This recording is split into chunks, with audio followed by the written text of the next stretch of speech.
여러분 안녕하십니까? 2014년 1월 27일 월요일 뉴스 독립군 데일리 고발뉴스입니다. 국가정보원이 주도한 부정선거 이슈가 빠르게 소멸하고 있다는 여론조사 결과가 나왔습니다. 한국갤럽은 이 같은 현상의 가장 큰 원인으로 특검 도입 등 이슈화에 실패한 민주당의 무능을 꼽았군요. 정부 여당에 계속되는 사실 은폐와 또 여기에 끌려가는 야당. 출구 없는 공방이 이어지면서 피로감만 더해졌다는 건데요. 그럼에도 아직 촛불을 끄지 않는 사람들이 있습니다. 묵묵히 광장에 앉아 박근혜 퇴진 그리고 특검 도입을 외치고 있는 사람들입니다. 뉴스 독립군 고발뉴스 오늘도 촛불 드는 마음으로 시작합니다. 이 프로그램은 지난 시간보다 2분 늘었네요. 진심으로 감사드립니다. 모두 5,807분의 고발뉴스 정기구독 후원자 제공입니다.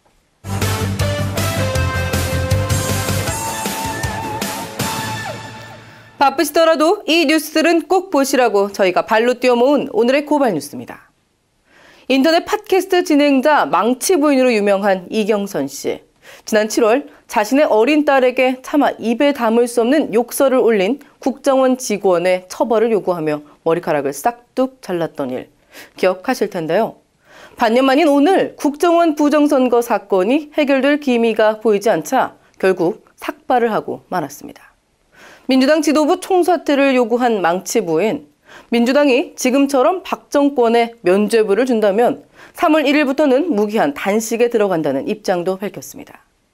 대한민국에 수많은 언론이 있다지만 지난 7월처럼 오늘도 제도 언론은 찾아볼 수 없었습니다.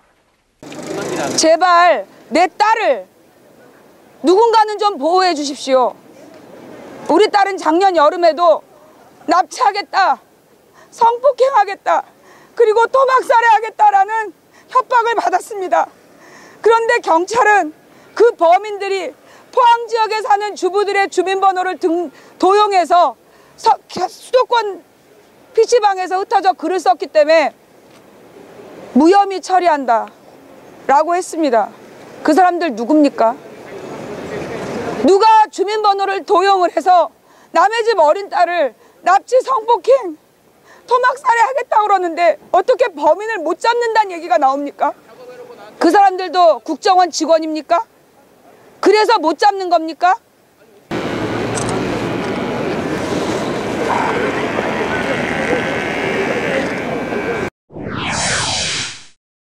언론을 장악하고 난 후 이어서 교육기관까지 장악한다면 그 사회를 완전히 접수하는 겁니다. 일제 때도 그랬죠? 삼성왕국이 지금 그러고 있습니다. 광고로 언론을 장악한 삼성이 대학을 서열화해서 등수를 매겼다가 된소리를 맡고 있는데요.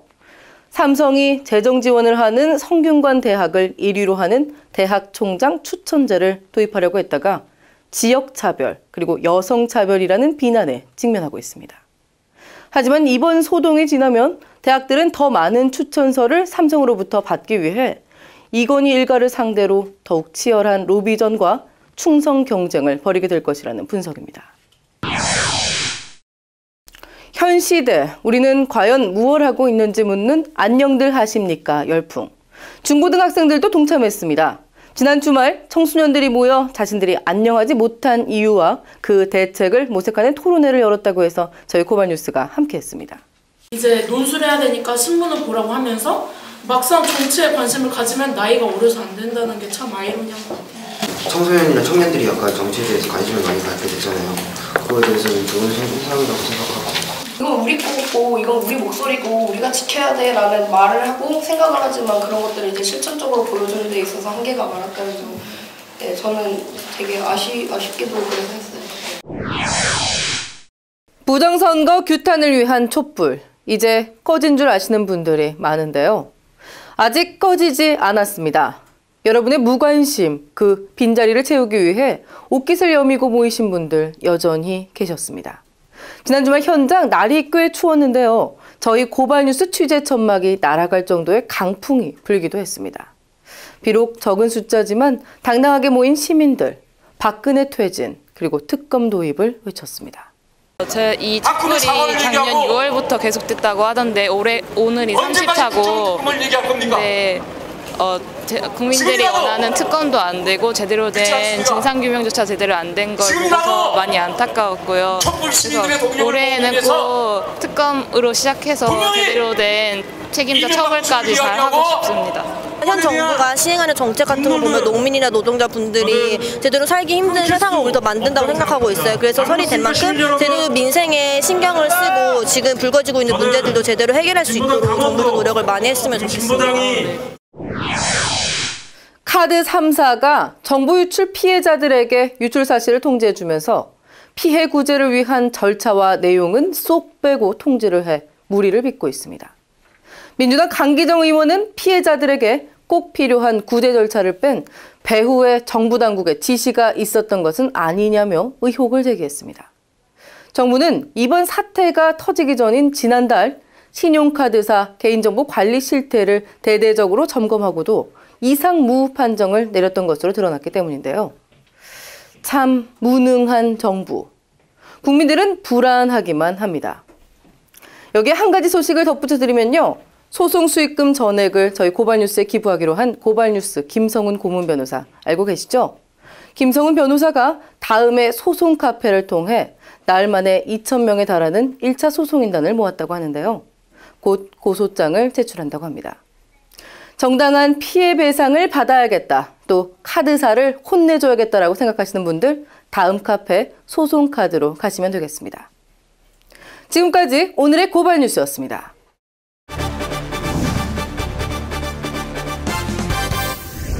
카드사 개인정보 유출 사건. 비슷한 일이 지난달 미국 대형 유통업체에서도 발생했다고 합니다. 미국인 3명 중 1명이 피해를 입을 정도의 대량으로 이루어진 유출 사건이었다고 하는데요. 미국에서는 어떻게 대처했는지 멀리 뉴욕에서 새롭게 국민 리포터로 합류한 뿌아짜짜님이 전해왔습니다. 지난 1월 8일 롯데 농협 국민카드의 고객정보 유출 대란이 있었습니다. 처음에는 미온적인 태도로 일관하던 해당 기업들은 뒤늦게 사과와 함께 재발 방지를 약속하는 한편 고객들이 입은 피해에 대한 보상 대책을 내놓고 있습니다.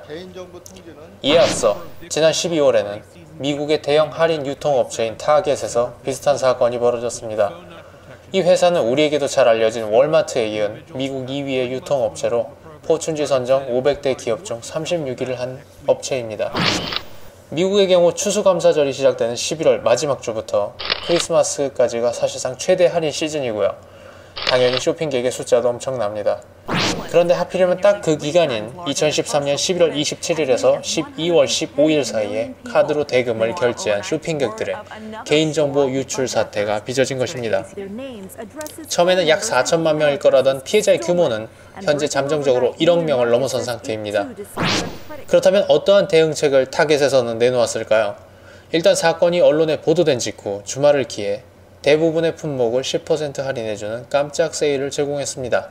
이어서 이번 카드 정보 유출 사건의 피해자들에게 1년간 무료로 자신의 신용카드 사용 내역을 모니터링할 수 있는 서비스도 제공했습니다.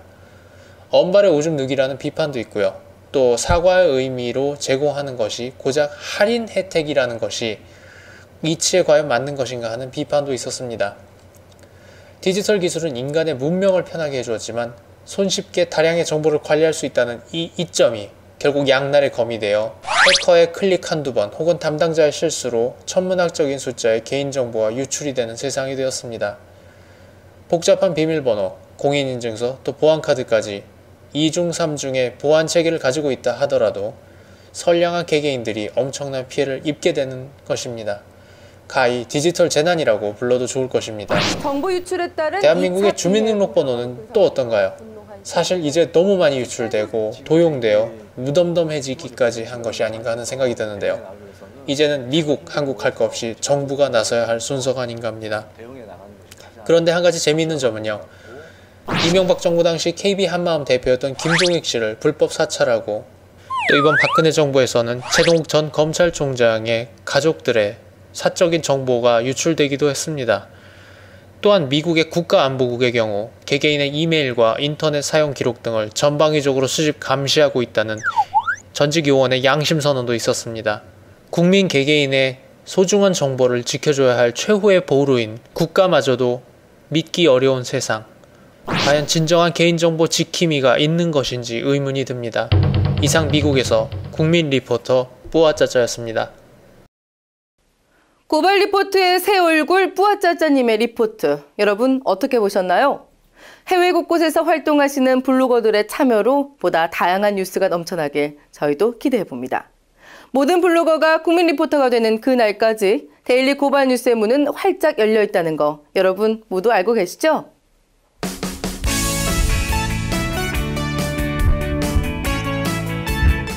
이어서 우리 사회의 중요한 이슈들을 찾아 시청자 눈높이에 맞춰 재밌고 또 알기 쉽게 풀어드리는 개그우먼 곽현화 씨의 인터뷰쇼 뉴스 초대석 사실은 코너입니다. 오늘은 무슨 내용일까요?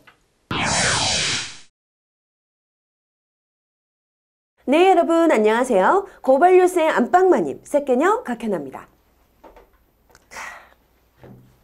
종합 비타민 이 참 몸에 좋은데 뭐나 설명할 방법이 없네. 네, 국민건강식품이 된 이 종합비타민제 여러분도 많이들 드시고 계시죠? 자, 그런데요, 이 종합비타민제가 사실 몸에 좀 위험할 수도 있다고 합니다. 자, 어떤 내용인지 오늘 비타민에 대해서 샅샅이 파헤쳐보는 시간 가져볼 텐데요. 그래서 모셨습니다. 자, 비타민 저격수시죠? 명순건 박사님 모셨습니다. 안녕하세요. 네, 안녕하십니까. 네, 박사님 반갑습니다. 반갑습니다. 네. 좀 너무 바쁘세요. 그렇게 바쁘진 않아요. 네. 아니에요. 이 방송 여기저기서 정말 많이 나오시더라고요. 아, 그런가요? 그게 요즘 이제 또 그 케이블이나 종편 같은 경우는 재방송을 또 많이 하지 않습니까? 네. 그래서 이제 많이 나오는 것처럼 오해하시는 분들도 있는데 네네. 예, 열심히 저는 진료도 하고 있고 네네. 연구도 하고 있고 그렇게 지내고 있습니다. 그러시군요. 아, 근데 하나 좀 수정해야 될 게 있네요. 뭐예요? 비타민 저격수가 아니고 그럼 뭐예요? 비타민 보충제 저격수입니다. 아, 그렇죠. 정확히 구분을 해야 됩니다. 그렇죠, 그렇죠. 네. 비타민은 우리 몸에 중요하니까요. 저는 그거 인정하죠. 비타민 좋죠. 그렇죠. 그러나 비타민 보충제가 문제라는 거죠. 아, 비타민 보충제 저격수. 비보저. 비보수. 비보수. 보수가 아니다. 이거 괜찮다. 비보수. 그럼 오늘 비보수로 예. 비보수 명순건 박사님 모시고 자, 그럼 바로 사실은 들어가도록 할게요. 자, 첫 번째 사실은 종합 비타민도 다이어트 필요하다. 아, 네. 종합 비타민제 사실 정말 많은 분들이 드시고 계세요. 그렇죠. 자, 그런데요. 종합 비타민제 정말 종류도 많고요. 양도 많아졌는데 이 국내 비타민제 시장 규모는 어느 정도 되나요? 일단 그 5,500억 이상으로 지금 추정을 하고 있는데요. 5,500억이요. 네. 일단 그 종합 비타민제는 건강기능식품의 분류에 들어가 있습니다. 네. 건강기능식품 많이 들어보셨죠? 그렇죠. 건강기능식품은요, 일반 건강식품 이런 거랑 다르게 네. 법률에 의해서 그 기능성을 인정받은 식품만 건강기능식품이라고 불리게 돼 있어요. 네. 그래서 우리나라 같은 경우는 2002년부터 법률을 만들어서 본격적으로 시행한 게 2004년부터입니다. 네. 근데 이 건강기능식품 중에 1년에 예를 들어서 생산액만 따졌을 때는 1조 3천억 정도 생산을 하거든요. 근데 1조 3천억 중에 약 7천억 이상, 50% 이상이 뭔지 압니까? 무엇인가요? 홍삼입니다. 홍삼 많이들 드시죠? 홍삼이 제일 많이 팔리고 있죠. 그리고 2위가 바로 오늘 얘기할 비타민입니다. 종합 비타민. 그거 말고도 이제 또 뭐가 있어요? 건강기능식품? 대표적으로 키토산 예, 그것도 그렇죠, 있고 그다음에 뭐 오메가3, 네. 그다음에 칼슘 보충제, 네. 그다음에 뭐 프로바이오틱스라고 그래서 뭐 헬리코박터 프로젝트 네. 유기들하고 유산균제제들 뭐 굉장히 많이 있습니다. 맞아요. 그런데 이 건강기능식품 사실은 실제 전체 추정되는 거는 아까 생산액은 1조 3천억이라고 그랬지만 네. 실제 추정하는 거는 3조 6천억 정도로 추정을 하고 있어요. 3조 6천억. 참고로 네. 우리 1년 동안 의약품 생산 실적이 어떻게 되냐면 15조 6천억이거든요. 네네. 그거에 비하면 23%나 어마어마한 시장이에요. 어마어마하죠. 네, 근데 그 건강기능식품 시장의 약 15%에서 20% 차지하는 게 바로 종합 비타민입니다. 그럴 정도로 많은 사람들이 먹고 있어요. 근데 미리 제가 말씀드리면 저는 이 사실이 너무나 안타까워요. 왜요? 건강기능식품이 건강에 도움이 된다는 그거는 현재 없거든요. 그런가요? 시간 낭비, 돈 낭비요. 이 얘기에 대해서 오늘 제가 완전히 사실을 얘기해 드리도록 네. 하겠습니다. 좋습니다. 자, 그 구체적인 내용은 조금 있다가 네. 약간 우리가 집중적으로 파헤쳐 보기로 하고요. 네. 자, 그런데요. 아까 말씀하신 것처럼 정말 주변에 별의별 그 건강기능식품들이 많아요. 뭐 영양제, 칼슘 보충제 뭐 많은데 네. 자, 약의 기능이나 뭐 성분 이런 걸 잘 모르시고 그냥 좋은가 보네. 뭐 그냥 먹어야지 이런 그렇게 드시는 분들이 굉장히 많아요. 자, 그런데요. 뭐 영양제, 비타민제 뭐 이런 호칭들이 굉장히 다양한데 차이점이 있어요.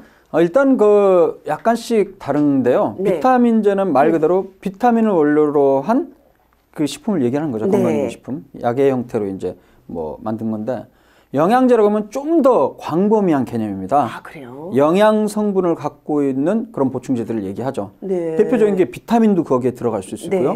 그 다음에 이제 베타카로틴, 셀레늄 이런 항산화제들, 그리고 무기질들, 뭐 칼슘, 뭐 마그네슘, 철분 다양한 게 있잖아요. 그래서 종합적으로 이제 보통 영양제다 그러면 이런 비타민, 무기질, 각종 영양 성분을 통칭할 때 영양제라고 하고 비타민제는 그중에 비타민 중심으로 들어있는 그런 영양 성분을 비타민제라고 그러죠. 그렇군요. 아니, 정확한 명칭 이것도 좀 알고 있으면 중요하니까요. 자, 그런데요. 아까 말씀하셨던 것처럼 생산도 많이 되고요. 요즘 각 가정집에 보면 비타민제 없는 집이 없어요. 그렇죠. 보통 두세 개씩은 다 가지고 계신데 자, 우리나라 국민들은 도대체 얼마나 많은 양의 비타민을 먹고 있나요? 네, 아까 그 생산 실적은 아까 말씀드린 대로 5,500억 정도 되고 건강기능식품 시장에 전체적으로 한 15% 내외 정도가 차지하고 있고요. 그럼 이제 얼마나 많은 사람들이 먹냐? 조사한 연구들이 몇 개 있습니다. 그걸 보니까 성인 남녀, 20세 이상 성인 남녀, 그 중에 21.5%가 복용하고 있다고 그러죠. 그러면 거의 5분의 1 이상이. 그렇죠. 그리고 먹었던 사람까지, 과거에 한 번에도 먹었던 사람까지 하면 뭐 반 이상은 그런 경험이 있죠.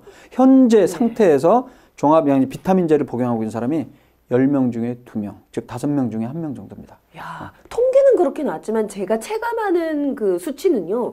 그거보다 더 높죠. 더 높거든요. 네, 맞습니다. 정말 많은 분들이 드시고 계시고 사실 저도 오늘 아침에 녹여서 한 알 녹여서 마시고 왔거든요. 발포 비타민제, 발포제. 요즘 또 그렇게 또 변형된 비타민제가 다양하게 나오고 있더라고요. 그게 또 히트를 친 이유 중에 하나가 그 채널 A인가요? 거기에 이영돈의 논리로 풀다 해서 이영돈 PD가 또 비타민 특집을 하면서 마지막에 자신은 이거를 애용합니다 하면서 그래서 좀 유행도 있었죠. 제가 좀 한번 먹어보겠습니다. 네, 제가 한번 먹어보겠습니다. 좋아하는데요. 이러면서 드셨구나. 사실 그때 그 방송 나왔을 때 비타민 특집 나왔을 때 제가 굉장히 열받았어요.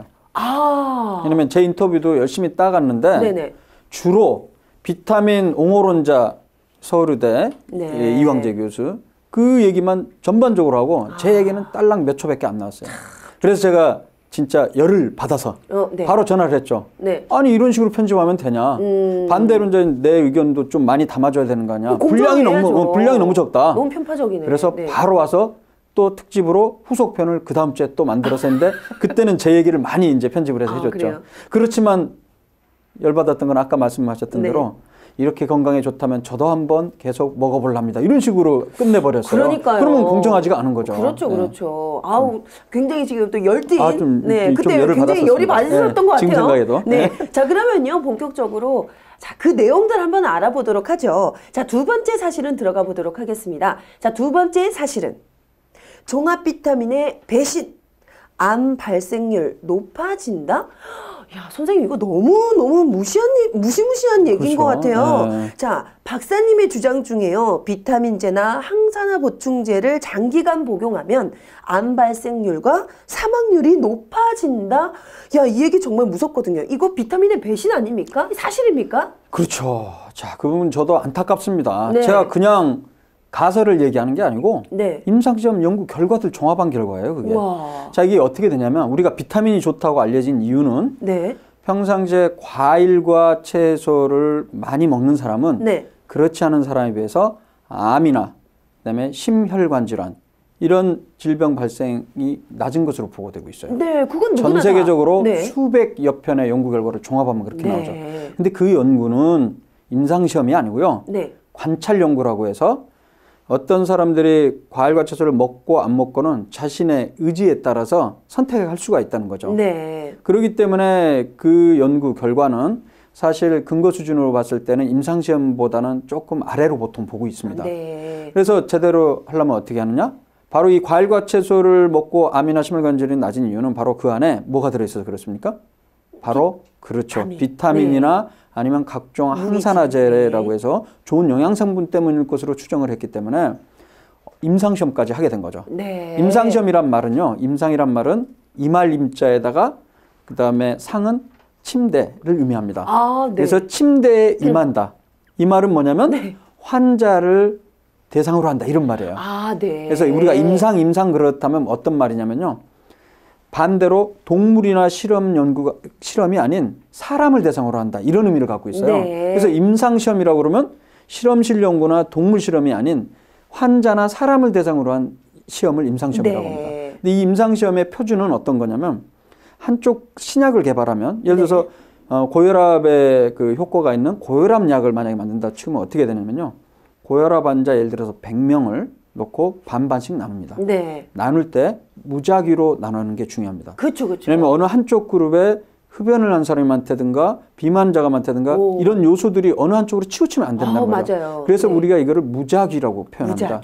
무작위로 하는 그 사이트들도 있어요. 인터넷에. 연구를 할 때 조건만 100명 두 그룹으로 하다. 그러면 두 그룹으로 순서를 할당을 A약과 B약이 있으면 A, B, B, B, A 이렇게 무작위로 하면서 결과적으로 두 그룹이 어떻게 되냐면요.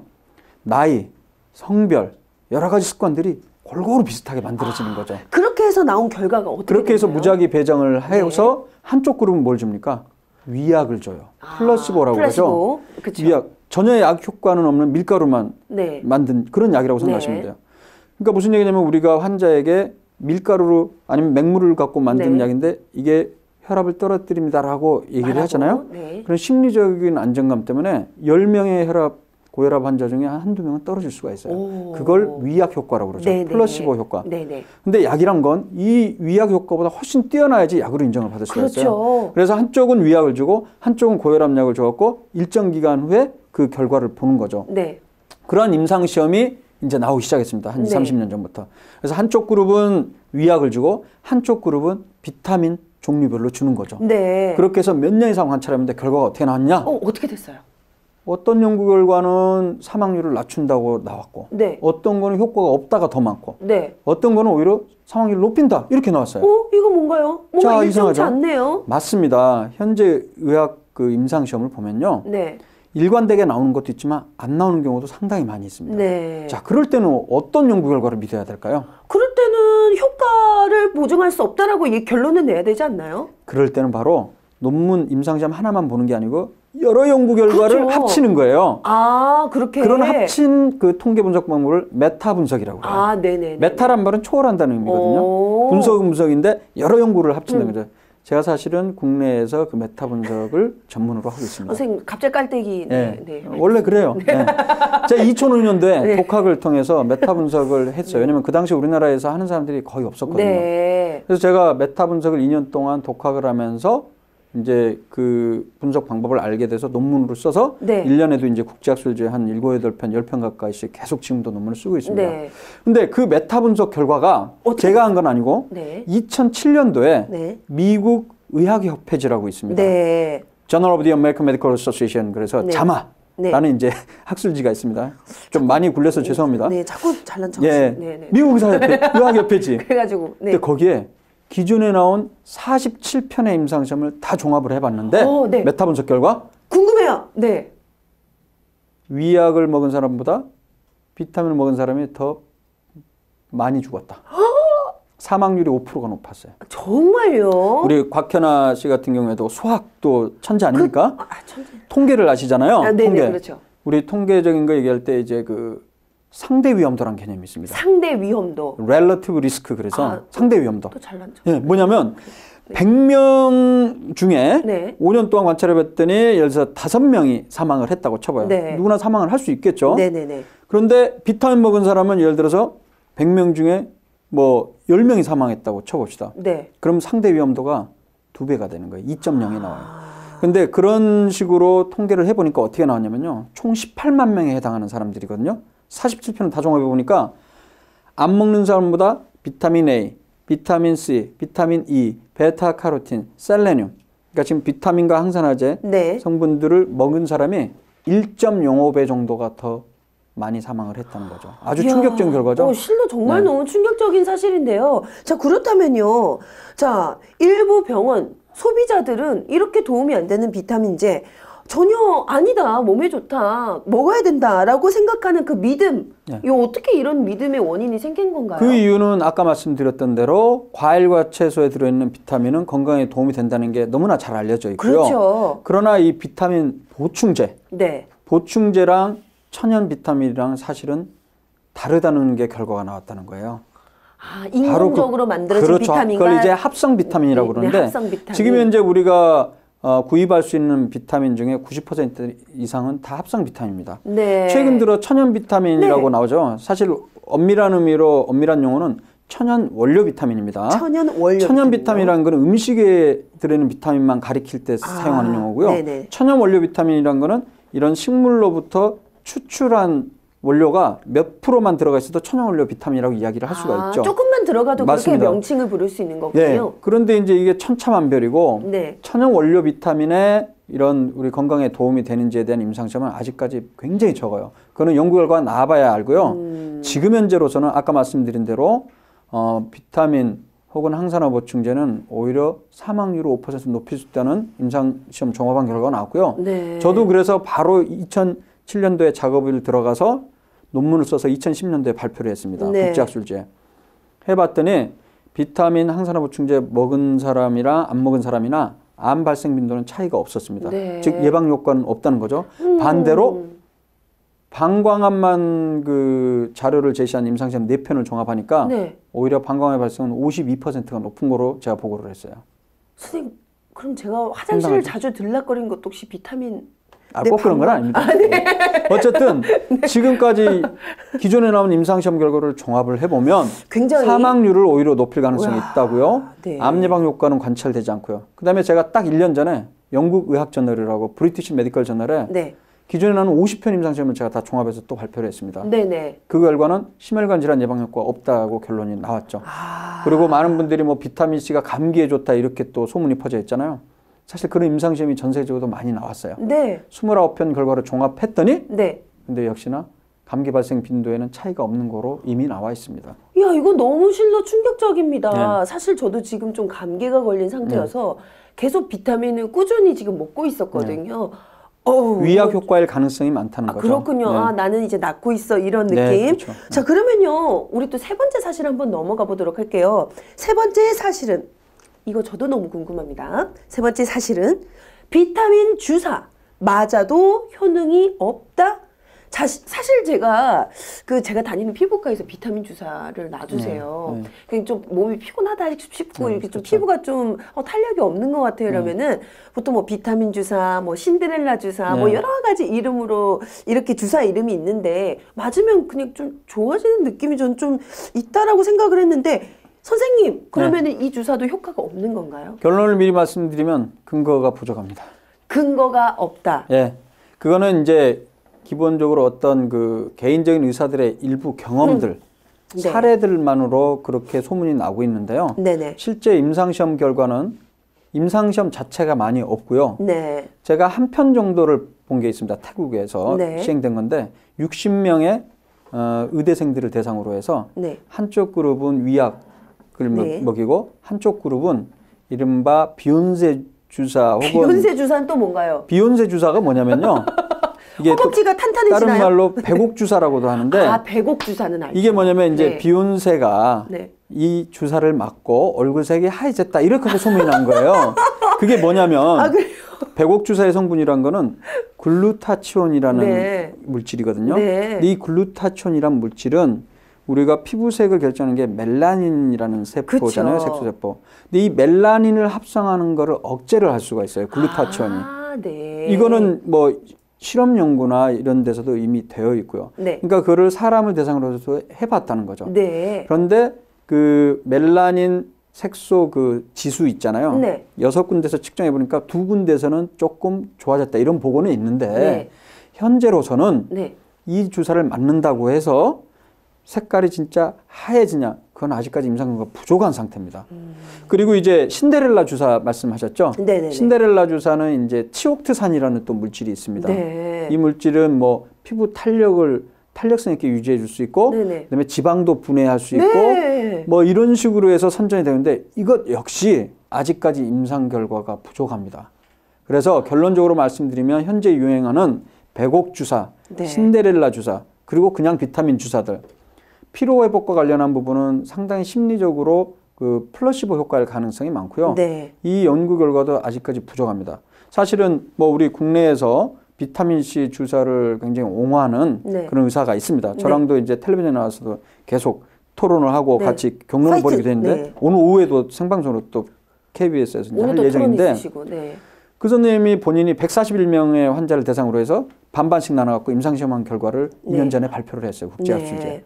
그 연구 결과를 제가 보니까 한쪽 그룹은 비타민, 그러니까 피로도를 미리 측정을 합니다. 네. 0점에서 10점까지. 네. 본인이 필요한 정도가 몇 점이냐. 그러니까 10점이면 너무 극도로 필요한 거고. 피곤하구나. 그 이제 주관적으로 이렇게 점수를 이제 이야기하라고 했더니 평균적으로 두 그룹 다 일단 한 뭐 6점 약간 안 돼요. 5.7 네. 정도로 나왔어요. 네. 5.6 정도로. 그냥 중간 정도의 보통 피로도. 그러니까 5.64 네. 정도로 나왔는데 비타민 C 주사를 10g이면 이제 1000mg입니다. 네.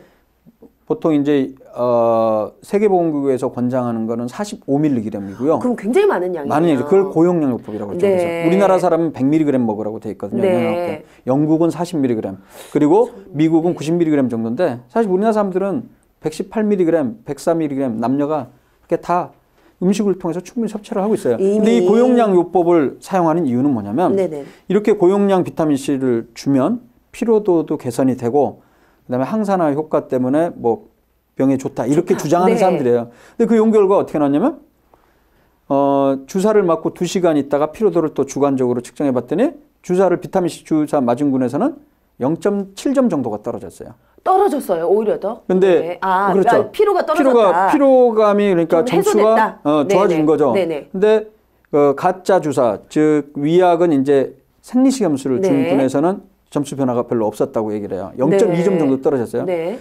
통계적으로 보면 이게 차이가 있어요. 우리가 네. 통계에서 뭐 유의성이라는 거를 평가를 하는데 P 값이라고 해서 아무튼 그런 용어가 있어요. 네네네. 분명히 두 그룹 사이에 차이는 있어요. 근데 상식적으로 생각해 보세요.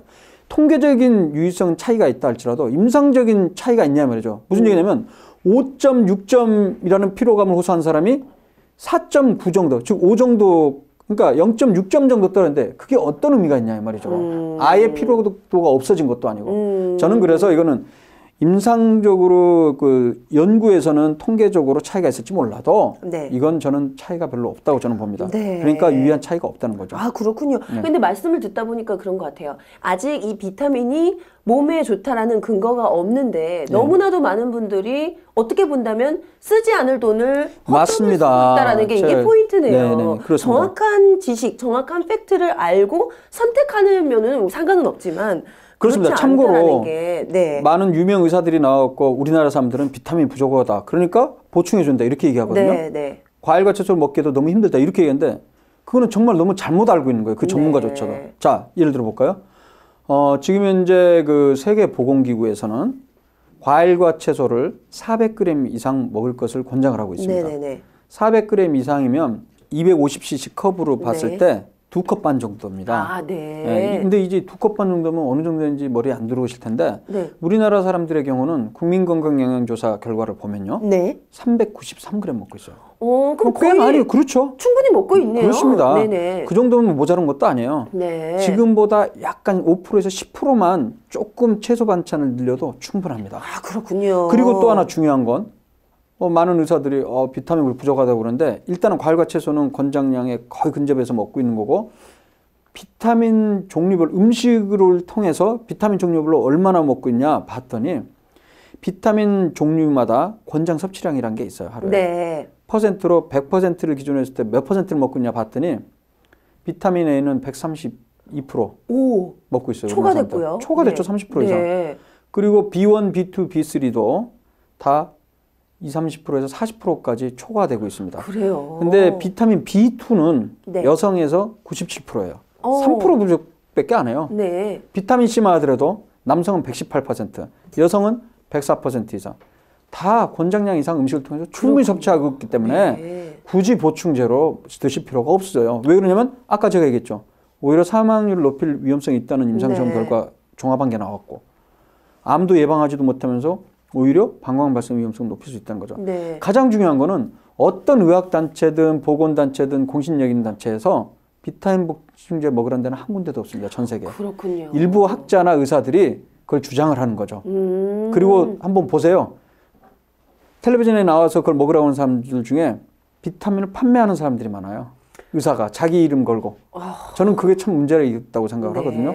오히려 과일과 채소를 잘 못 먹는 사람들에게 과일과 채소를 먹을 수 있도록 훈련할 수 있도록 계몽을 하고 교육을 하는 거지. 네. 어떻게 그거를 자기가 팔면서 그걸 사 먹으라고 그렇게 얘기할 수 있겠습니까? 상업적으로 이용하고. 저는 그걸 좀 반대합니다. 저희가 좀 꼼꼼히 네. 다 체크를 해봐야 될 문제인 네. 것 같아요. 네. 저 개인적으로 정말 궁금한 점이 있는데 네. 그럼 이건 좀 짧게 좀 네. 말씀 좀 부탁드릴게요. 자, 요즘 천연 비타민제 네. 뭐 굉장히 유명한 모 여배우도 이렇게 네, 저도 맞아요. 이거 먹어요 이러면서 광고를 하긴 하는데 아까 합성 그 비타민은 몸에 좋지 않다는 건 충분히 수긍이 가거든요. 근데 또 아까 살짝 말씀하셨어요. 천연 비타민제 조금의 천연 성분이 들어가도 천연 비타민이다. 네. 천연 원료 비타민. 천연 원료 네, 비타민이다. 정확한 명칭은. 네. 그러면 이것은 괜찮은가요? 아니면 그 부분에 대해서는 임상시험이 아직 별로 없어요. 이것도요. 네. 그동안 나온 임상시험은 다 합성 비타민에 대한 거기 때문에 네. 그 부분은 좀 더 많은 임상시험이 필요할 것으로 생각합니다. 아직까지 검증되지 않은 부분이기 때문에 너무 맹신하는 것은 좀 위험하다라는 네. 말씀이셨던 것 같아요. 네. 자, 그러면 혹시 마지막으로 해주실 말씀 있으실까요? 네, 저는 그 건강기능식품 있죠. 네. 우리나라 법률에 의해서 규정을 하고 있는데 이 건강기능식품부터 다시 다 뜯어 고쳐야 된다고 봐요. 네. 이름부터 도움이 될 것처럼 보이잖아요. 네, 맞아요. 그리고 건강기능식품은 의약품이랑 다르다라고 규정을 해놓고 있는데 굉장히 모순됩니다. 네. 무슨 말이냐면 의약품은 질병의 예방 및 치료에 도움이 되는 거로 건강기능식품은 그것과는 다르게 네. 기능성을 가진 원료를 사용해서 건강을 유지하고 개선하는 데 도움이 되는 걸 건강기능식품이라고 한다. 이렇게 정의하고 있거든요. 네. 근데 그게 굉장히 모호하죠. 네. 황당하잖아요. 네. 질병의 예방 및 치료 그거랑 건강을 유지하고 개선하는 거랑 따로 떼낼 수 있는 게 아니거든요. 비슷한 개념이에요. 그렇죠. 네. 더 황당한 거는 건강기능식품에 24가지 기능성을 제시를 해놨어요. 네. 그 중에 뭐가 있는지 아십니까? 뭐예요? 혈당 개선, 네. 혈압 개선, 그거는 콜레스테롤 개선. 그럼 그건 약 아니에요? 의약품이죠. 네, 의약품인데? 그러니까 제가 거기에 흥분하는 거예요. 네. 이런 비과학적인 개념을 만들어 놓고 국민들을 호도하고 있냐 이 말이죠. 그래서 식약처도 반성을 해야 된다는 거예요. 네. 그래서 지금 현재 건강기능식품 이름으로 팔리는 것들의 거의 대부분은 현재 건강에 도움이 된다는 임상증거가 거의 대부분 없다고 보시면 됩니다. 네. 음식으로 충분히 골고루 섭취하시면 되겠습니다. 네, 박사님 오늘 모시고요. 저희가 오늘 비타민 보충제 저격수죠. 비보수 명승건 박사님 모시고 비타민 보충제에 대한 우리 낱낱이 한번 파헤쳐봤습니다. 자, 확인된 3가지 사실 한번 정리해 드리도록 하겠습니다. 첫 번째 사실은 종합 비타민도 다이어트가 필요하다. 지금 너무나도 시장의 규모가 커졌습니다. 그렇죠. 하지만 이 시장의 규모가 과연 이게 필요한 시장의 규모인지 그렇죠. 아닌지를 체크해 봐야 될 것이고요. 자, 두 번째 사실은 종합 비타민의 배신, 암 발생률 높아진다. 네. 사망률도 높일 수 있다. 암 발생률과 사망률까지 높아질 수 있다. 네, 메타 분석의 권위자시죠? 우리 비보수 명승건 박사님께서 종합 비타민제 함부로 복용하면 위험하다라는 이런 의견 주셨고요. 자, 세 번째 사실은 비타민 주사 맞아도 효능 없다. 자, 이게요, 아직까지 근거가 없다라고 합니다. 그래서 솔직히 말해서 비타민 주사 비싸거든요. 그리고 우리가 복용하는 비타민제도 굉장히 값이 많이 나갑니다. 자, 어떻게 본다면 효능이 없고 근거가 없는 이런 제품에 우리의 돈을 함부로 쓰는 건 이거 한번 좀 생각해 봐야 할 문제 아닐까요? 한 가지만 좀 얘기해 드릴게요. 네네네, 말씀해 주시죠. 12월 정도에 네. 종합 비타민 효능 없다 이게 굉장히 이슈가 된 적이 있었어요. 네. 그게 뭐냐면요. 네. 사실 미국 그 질병예방서비스 특별위원회라고 있어요. 네. 미국 복지부 유관기관인데요. 전문가들이 모여서 기존에 나온 연구 결과를 다 종합해서 공고안을 냅니다. 네. 어떻게 하면 건강하게 살 수 있다. 네. 예를 들어서 뭐 유방 촬영수는 몇 년마다 이렇게 해야지 유방으로 인한 사망률을 낮출 수 있다. 이런 것처럼 비타민에 대한 공고안도 있어요. 뭔가요? 2003년 6월 기준으로 했을 때 종합 비타민은 암이나 심혈관 질환 예방에 근거가 불충분이다. 그렇게 이미 정리를 해놨고요. 네. 그렇기 때문에 공고를 안 한다는 거죠. 네. 두 번째, 베타카로틴은 먹어서는 안 된다. 왜냐하면 흡연자를 대상으로 한 대규모 임상시험이 핀란드에서 29,000명, 미국에서 18,000명 연구가 나왔는데 공통적으로 폐암 발생을 핀란드에서는 18% 높이고 네. 미국에서는 36% 높인다는 임상시험이 나왔던 거예요. 그래서 흡연자는 절대 베타카로틴 먹으면 안 되는데 베타카로틴은 종합영양제 안에 들어있는 경우가 많습니다. 그럼 체크해서 혹시나 드실 분들은 그걸 꼭 아셔야 되겠네요. 저는 기본적으로 먹지 말아야 된다고 생각하고요. 그렇죠. 그런데 가장 최근에 10년 동안 갱신 업데이트가 안 되다가 왜냐면 논란이 많았으니까. 그렇죠. 바로 한 달 전에, 네. 2달 전에 11월에 갱신이 됩니다. 그 따끈따끈한 그 소식 가장 최신 알려주시죠. 소식입니다. 근데 어떻게 나왔냐면요. 종합 비타민 역시 근거 불충분으로 분류가 됐고요. 그러니까 네. 공고를 하지 않는다고. 네. 근데 베타카로틴 먹지 말라고는 그대로 유지가 되고요. 또 하나가 추가가 됐습니다. 먹지 말라는 게 비타민 E도 먹어서는 안 된다. 왜냐하면 비타민 E는 알파토코페르라고 이제 보통 얘기하는데 네. 그거는 먹어도 암이나 심혈관에 도움이 된다는 근거가 일관되게 없기 때문에 네. 비용 낭비이기 때문에 먹지 말라. 이렇게 이제 바뀔 것으로 예고를 하고 있어요. 홈페이지에 지금 들어오면. 그래서 권위 있는 그런 기관에서도 기존의 연구를 다 종합했을 때 음식으로 섭취하는 걸 권장을 해도 네. 비타민이나 항산화 보충제는 권장하지 않는다는 것입니다. 이야, 저 확인된 세 가지 사실 이후에도 정말 소중한 따끈따끈한 네. 이 정보를 주셨습니다. 많은 분들 이 박사님의 의견 잘 참조하시고 앞으로 뭐 비타민제 이제 선택을 할 것인지 말 것인지는 이제 좀 알고 선택하는 것이 또 중요하니까요. 네, 오늘 사실은 한번 꼭 진지하게 생각해 보시길 부탁드리면서요. 자, 그러면 오늘 고발 뉴스, 뉴스 초대석 사실은 여기까지입니다. 다음 주 또 이 시간에 다시 찾아뵙겠습니다. 여러분, 감사합니다.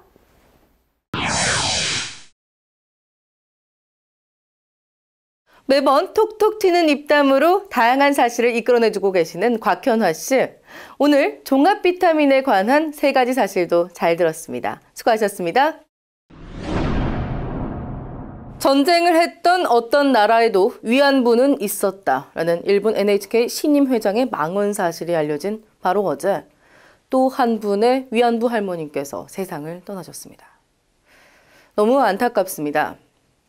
할머니께서는 평생 폐지를 팔아 모은 돈 1억 원을 어려운 학생들을 위해 장학금으로 내놓으셨던 황금자 할머님이신데요. 황 할머니가 돌아가시는 바람에 이 정부에 등록된 위안부 피해자 237분 중 생존자는 이제 고작 55분 뿐입니다. 이 생존에 계신 할머님들도 모두 고령이시라 시간이 얼마 남지 않은 상황인데요. 손 놓은 정부 탓만 하지 마시고 우리 스스로 무엇을 할 수 있을지 되물어보는 시간을 가졌으면 합니다. 저희 고발뉴스가 위안부 할머니들 문제에 참여할 수 있도록 기회를 주셨던 황금자 할머니 영전에 고개 숙여 명복을 빕니다. 뉴스 독립군 고발뉴스 오늘 여기까지입니다. 시청해주신 여러분 고맙습니다.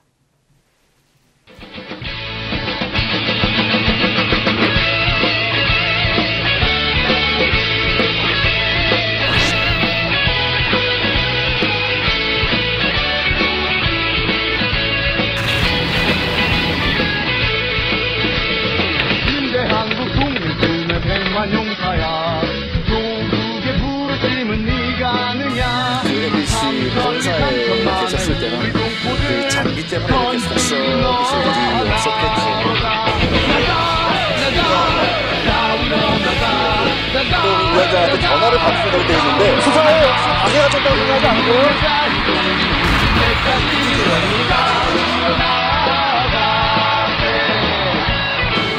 10년 전에 고발뉴스.com 이상호 기자의 고발뉴스라고 하는 홈페이지를 만들면서 그때 사실 어려졌을 때 초년병 기자 생활을 할 때부터 너무 많은 사람을 구속시켰거든요. 그리고 너무 많은 사람을 다친 걸 봤고 근데 내가 도대체 이 기자직을 왜 하는 건지 되게 회의가 될 때가 많았어요. 그래서 내가 그 홈페이지에도 담아놓은 얘기지만 내 국민의 산물이에요. 그러니까 고발은 사람에 대한 증오가 아니라 사회에 대한 사랑입니다.